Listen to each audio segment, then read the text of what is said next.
I'm Tom with a list of interesting things. Last time on the list of interesting political things, we discussed the narrow path to victory enjoyed by President Donald Trump in the 2020 presidential election. We discussed what I think is his best path to victory, lying through Florida, North Carolina, Pennsylvania, Arizona, and Ohio. It's October 19th, 2020, and Joe Biden is doing fantastically. If you watched our first election prediction video, link in the description, then you'll know that no matter which way you slice it, Trump is pretty far behind and Joe Biden is sitting pretty.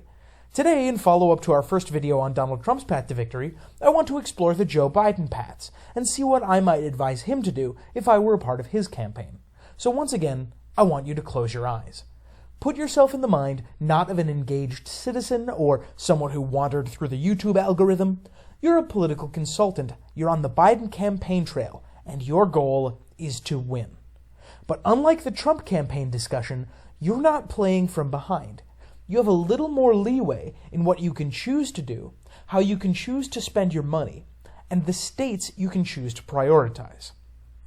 Just like last time, we're going to start by filling in some of these states. And we're going to fill in the same as the prediction that we did before, though this is going to change in the next couple of days as I update the prediction 2 weeks out from Election Day.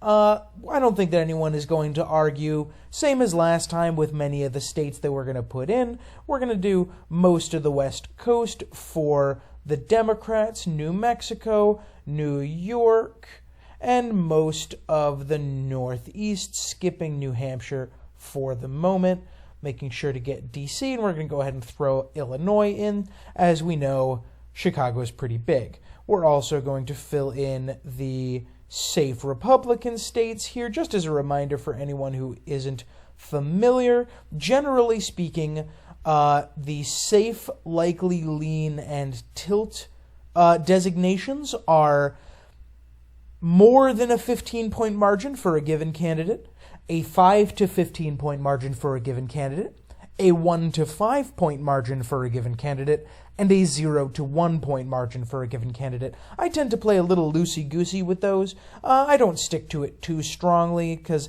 I know that many people may argue that Montana, Kansas, and Missouri are likely states instead of safe states. I'm not really worried about it. I think it's really safe to say that they are not going to go blue this year without something very strange happening. We're going to go ahead and characterize all of Nebraska and Maine. For anyone who doesn't know, Nebraska and Maine are the only two states in the Union to assign their electoral votes proportionally by population. They give 2 votes to the state, to the candidate that wins the electoral majority statewide, and 1 each to that wins the popular vote majority in each of the congressional districts. Moving right on to the likely Republican states, I believe we gave it to Indiana and Utah, and to South Carolina. The likely Democratic states, I believe we gave to Colorado, and I think that's actually it for the likely blue states, although you might see, and I haven't decided yet, you might see Virginia slip into the likely Democratic column at our next discussion. Moving right on to the lean Republican states, on our last prediction there was actually only one. That was the state of Texas. Oh, I'm sorry, I forgot Alaska for the likely Republican. And now for the likely blue, for the lean blue states, there's actually quite a few. You see, we're going to fill in quite a few states here. Most of the states that are up for contention are currently in the Democratic column. And now we will start to fill in tilt states. I believe the only 2 tilt states we had for the Democrats were North Carolina and Florida, but again, you may see North Carolina switch at our next prediction. Don't worry about it too much for right now. Georgia, Ohio, and Iowa we had given to the Republicans by a tilt margin. There we go. So that's the states characterized, and you can see how we have much more leeway from the perspective of the Democratic Party than we did from the perspective of the Republican Party this year. The Democrats are playing from a much stronger position. So as far as I'm concerned, the Biden campaign has 3 clearly delineated options. Three paths, all of which lead to victory, but which prioritize different values over the course of the campaign. The first I'm going to call the conservative route.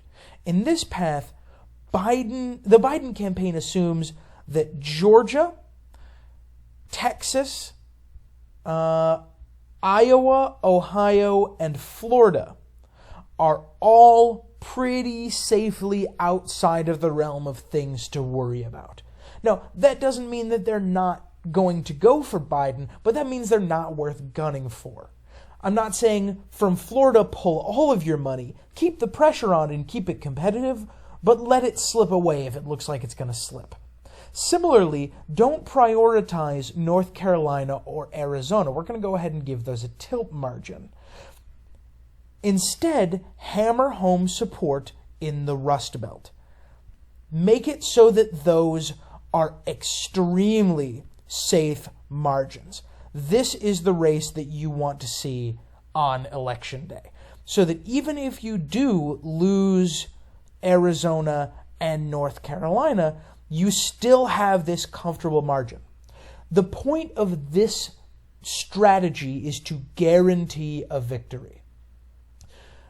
If this way, if you happen to win all of these states, you have effectively locked Donald Trump out of the possibility of an electoral college victory. Taking this path is safe, but in a sense, it carries a certain amount of risk. First, there's the obvious. If you lose any one of these states, bam, you lose the election. Furthermore, this sort of strategy would all but guarantee a close race. And a close race would be disastrous for the Democratic Party. It's the last thing that they want, because it opens up the possibility for Donald Trump to make good on his promises to contest the election. In any other political climate, I might be inclined to entertain this idea, but this year, I'd strongly advise against it, I should say. All right, let's go ahead and reset the map. We had North Carolina and Florida as tilt, Georgia, Ohio, and Iowa as tilt, Texas as likely, and Arizona as likely. Does that get us back to where we want to be? 335 to 203. It sure does. The second path to victory we'll call the senatorial. In this one, the Biden campaign, in conjunction with the DCCC and the DNC, goes out of its way to put away the already close senatorial races across the country. That means, number one, we assume that Doug Jones in Alabama is pretty much a lost cause. We go ahead and give that to the Republicans. But then Biden makes appearances in and hammers home support for Cunningham in North Carolina, Kelly in Arizona, Greenfield in Iowa, and Gideon in Maine, thereby effectively guaranteeing a senatorial majority for the Democratic Party in 2021 and 2022. And if you make that sort of commitment, you can see that there is a pretty good chance of the Democratic Party having a really solid majority. Even if you lose Florida, you still have a really nice, really safe margin. It's not a blowout, but it would make for a decisive electoral college victory, and it would likely be the most legislatively advantageous for Biden's policy shifts he's hoping to institute in the first year or two of his presidency, should he win. If I was on the campaign team, this is probably the path that I'd recommend. It's pretty safe, and it really hammers home the idea that Biden is a team player. It allows the public and the rest of the Democratic Party to know that Biden is willing not only to work with his Democratic colleagues, but to campaign for them. And if it works out well, there's even the chance that some consideration might be made for a really tight victory in the Montana Senate race or the Georgia special election or even the South Carolina election with Lindsey Graham. Now, are those things likely? No, but I'm sure that you can see how this is a tempting path for the Democratic Party. Now, I want to talk about one more option. It's definitely on the table for the Democratic Party, but I don't think that it's one that they're going to go for, and I don't think that it's one that I would strongly advise. We're going to go ahead and reset this map here. I believe we gave Iowa tilt to the Republican Party, and there we go. That's the map reset. I don't think that they'll go for this, but I think it's definitely worth looking at, both because I think that the Biden campaign is thinking about it, and because I find it fascinating from an electoral perspective. First, we need to reset these guys. First, we assume that Wisconsin, Michigan, and Pennsylvania are set in stone. They are good and safe. They are not going to flip.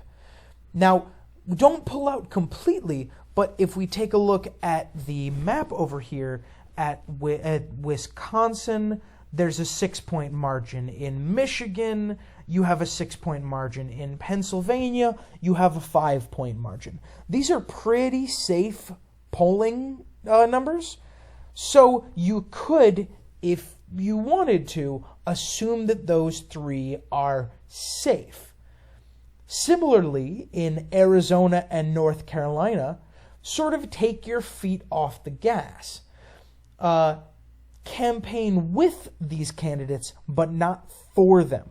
Let them manage their own races and assume that they are going to take them. Set your eyes on bigger prizes. This is the blowout path. Don't prioritize safe states. Don't prioritize semi-safe states. And don't prioritize senatorial wins. Make the race a clear, unambiguous no to the Republican Party. Do things like this. To do that, you put North Carolina and Arizona on autopilot. You redirect some of your Rust Belt funding to Ohio and to Florida to really make those margins clear for the Democratic Party. Narrow it up in Ohio and extend your lead in Florida. And then you redirect every single spare dollar that you have to Georgia and Texas. Now, that may seem a little far-fetched, but let's go ahead and take a look at the Georgia numbers. Biden is up by a hair. And in Texas, this is one that baffles me. Biden is down by 3.6. 3.6. That is a very narrow margin. And if Joe Biden redirects his efforts, then there's a chance that it could be knocked over. Texas is a big state with a lot of laws designed explicitly to suppress voter turnout. See our video on voter suppression for a discussion on that. But it is possible. In order to pull it off, Biden would need to pour money into the state and probably spend most of his remaining time flitting between the deep blue Texan cities. But watch what happens when I fill in these two states. Watch the electoral margin. 407 to 131. 407 electoral college votes are possible with this kind of plan. Now, I don't think it's going to happen. That's why on all of our prediction maps, you see that Texas is still pink, not even tilt. But it's definitely possible if Biden commits to it. So that's it. Those are the three possible paths for the Biden campaign. There's the safe conservative path, where they protect the states they have with everything they've got. The senatorial path, where they attempt to take the Senate majority with a modest electoral college victory. And the blowout path, where, to the detriment of the Senate and the possibility of the detriment of their safe states, they attempt an electoral college landslide by attacking Georgia and especially Texas with everything they have. I hope that you will like, comment, and subscribe to stay up to date on all the most interesting things. Tomorrow is 2 weeks out from Election Day, and we'll be doing another full electoral prediction this week, so check back for that. And as always, there are links on how to vote in the description. Please do not forget.